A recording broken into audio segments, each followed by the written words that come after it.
Good day mga bossing, dahil kakadaan lang po ng bagyong Opong kagabi, gagawa tayo ng munggo ngayon. Munggo with malunggay. Unang step, painitin ang kaserola. Kung makikita nyo, nakahanda na din ang mga sangkap na aking gagamitin. Naandyan ang sibuyas, bawang at kamatis na aking gigisahin. At kapag mainit na ang kaserola, maglagay lang ng mantika. At magantay lang ulit ng mga 1 to 2 minutes bago ilagay ang mga sangkap na gigisahin.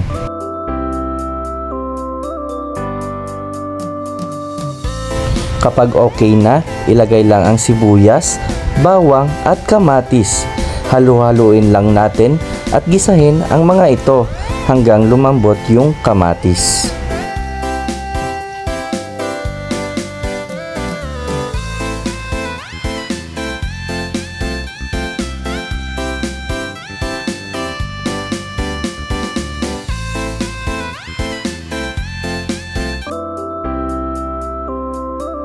Kung tingin nyo okay na at malambot na ang kamatis, ilagay naman ang pangsahog na manok.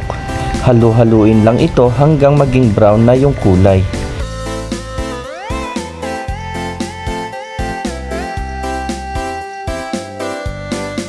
Sa pagtimpla naman, lagyan lang ito ng patis at paminta.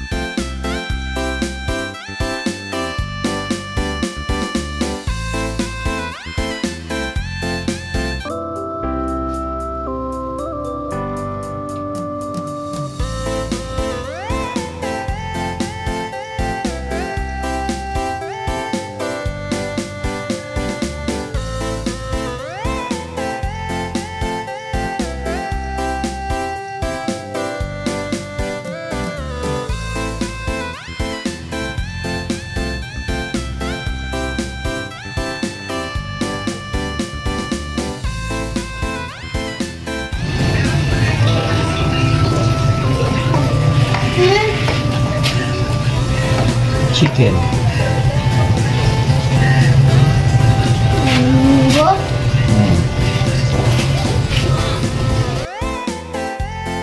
At kung sa tingin nyo okay na yung manok, ilagay na natin ang ating main dish, which is yung munggo.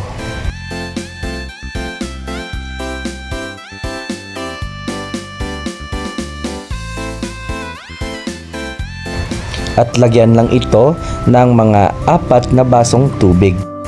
At pabayaan lang natin ito hanggang kumulo. Remind ko lang ha, medyo matagal magpalambot ng munggo.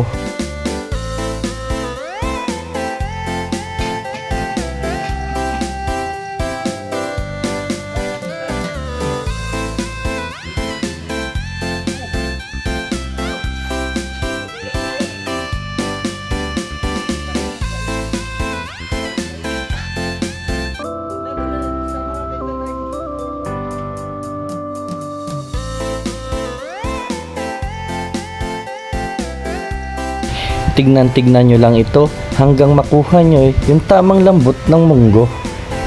Nung pag-check ko nga dito, medyo hindi pa nga siya malambot, kaya pinakuluan ko muna ng mga ilang minutes pa.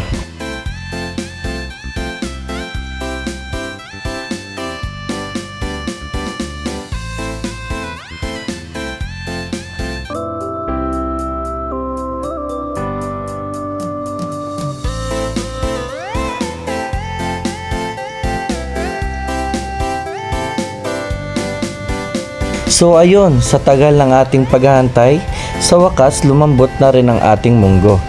Pwede na natin itong lagyan ng chicken nor cubes at paminta para sa pangpalasa.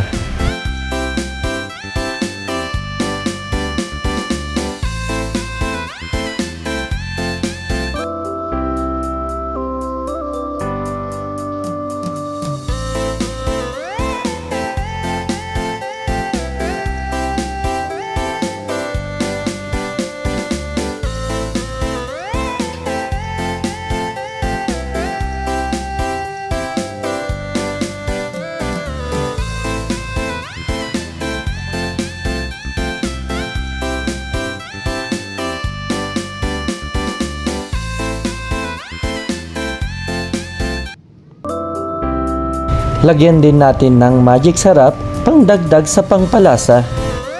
At halu-haluin lang ito at pwede mo nang tikman.